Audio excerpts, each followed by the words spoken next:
Assalamualaikum warahmatullahi wabarakatuh. Sahabat Eko Farming Mitra PTBS dimanapun berada. Perkenalkan, nama saya Jamuddin Al-Afghani. Saya adalah tenaga ahli PT Bandung Inovasi Organik yang memproduksi pupuk organik Eko Farming. Ya, jadi saat ini kita ada di ruang produksi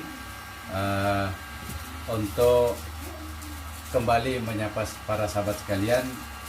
Yang ingin saya sampaikan hari ini adalah bagaimana sih cara mencampur pupuk organik Eko Farming dengan air dalam rangka untuk pengencerannya. Nah, pada kesempatan ini saya ingin perkenalkan bahwa di depan saya ada 6 botol yang terdiri dari jenis air yang berbeda ya.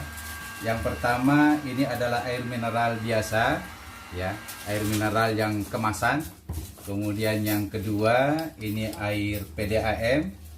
Kemudian yang ketiga ini ada air hujan. Yang keempat ini ada air kelapa fresh, air kelapa segar. Yang kelima ini ada air kelapa yang sudah bermalam ya. Dan yang terakhir adalah air cucian beras. Nah, keenam botol ini sahabat sekalian, ini akan kami teliti, akan kami uji lab dengan cara difermentasi untuk mengetahui mana di antara air-air ini yang paling efektif untuk mengembangbiakkan mikroba yang ada pada pupuk organik Eko Farming. Jadi pupuk organik Eko Farming ini kelebihannya ada di mikrobanya, sehingga kita ingin tahu dengan mencampurkan air-air yang ada di hadapan saya ini, kita akan mengetahui rekomendasi terbaik air apa yang paling tepat untuk digunakan sebagai media pencampuran ya, sehingga tidak lagi simpang siur nih. Ada yang mengatakan ini yang terbaik, tapi semuanya tidak berdasarkan data hasil uji lab. Dan insya Allah kami dari PT Bio akan memfasilitasi itu sehingga nantinya tidak ada lagi kesimpang siuran. Bagaimana cara mencampurnya yang baik? Nah, mari kita ikuti proses selanjutnya.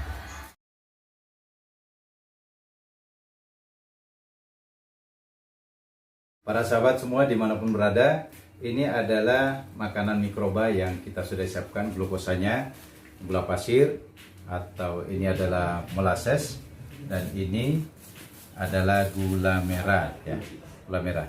Nah, bagaimana cara menggunakan makanan mikroba ini dalam proses pengenceran Eko Farming yang sudah dalam bentuk tub ini? Kita buka dari kemasannya. Yang pertama, siapkan dulu airnya, kemudian setelah itu kita masukkan gulanya. Nah, untuk 1 liter air, 1 liter air untuk 1 tub ini kita gunakan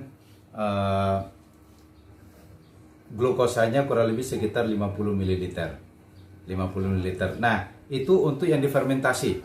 Kalau teman-teman yang tidak ingin melakukan fermentasi, sekedar untuk makanan mikroba saja agar begitu diencerkan dia memiliki makanan, maka cukup menggunakan maksimal 10 mili saja supaya mikrobanya. Ini 50 mili kita siapkan karena dalam proses fermentasi mikroba akan berkembang biak.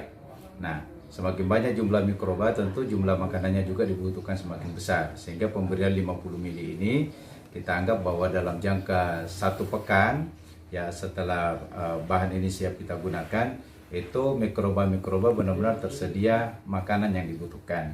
Nah, jadi langkah untuk melakukan pengenceran ya, kita akan mengikuti melihat SOP-nya sebagai berikut.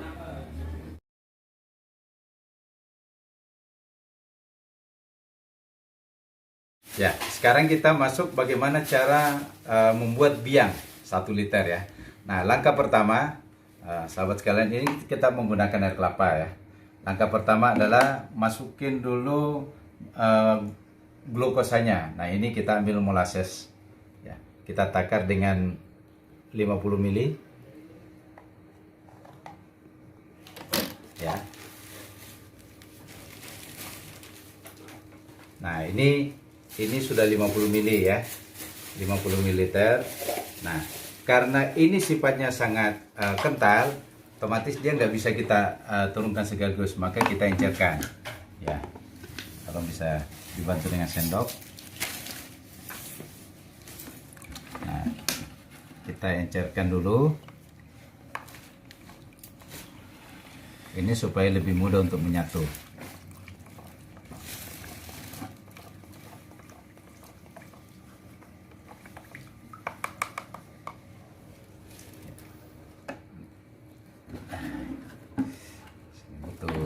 Butuh bantuan supaya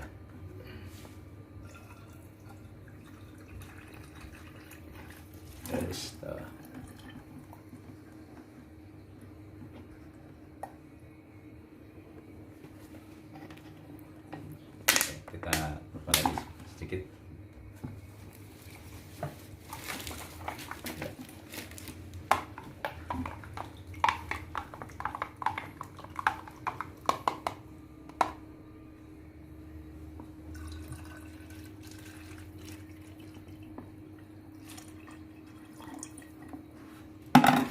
Nah, ini supaya lebih merata, ini kita kocok dulu.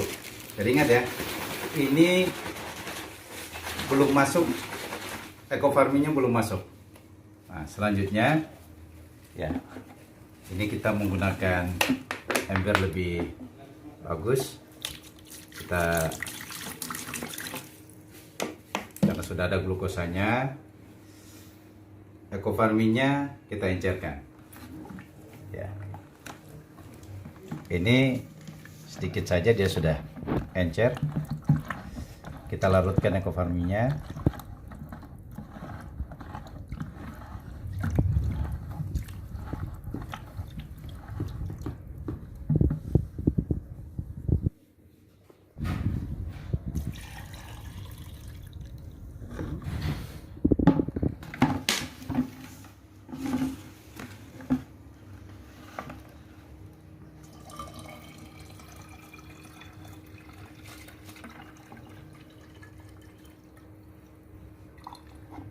Ya, oke, ini hasilnya.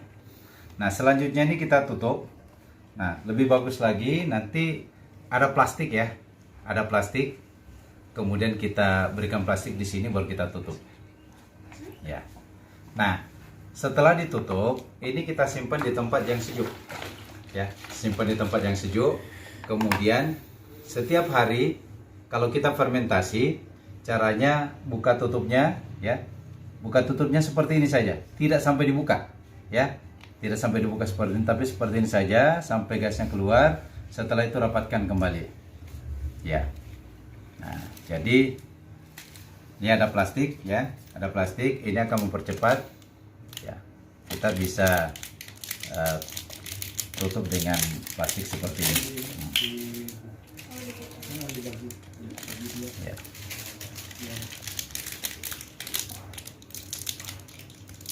Nah, ini sudah rapat.